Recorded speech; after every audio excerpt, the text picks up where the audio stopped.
Sono 33 i posti che Contamination Lab Veneto mette a disposizione per i giovani studenti e dottorandi dell'Ateneo. I giovani infatti avranno la possibilità di lavorare su progetti di impresa comuni a carattere multidisciplinare, il tutto per realizzare servizi innovativi e soluzioni per le imprese. In proposito sono intervenuti Nicola Sartor, rettore d'Ateneo, e il delegato alla ricerca Mario Pezzotti. Questo è un progetto che abbiamo vinto come finanziamento insieme all'Università di Padova, siamo primi nel centro-nord, siamo terzi assoluti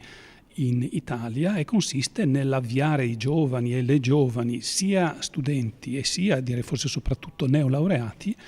all'idea innovativa, all'idea imprenditoriale, a tutto quello che può portare innovazione e irrobustimento della nostra economia, ma in senso lato, perché possiamo parlare anche di servizi pubblici, di servizi privati, non solo di manifattura, di agricoltura e così via. È un laboratorio di contaminazione di cultura multidisciplinare che viene data attraverso processi di formazione che possono essere di normale formazione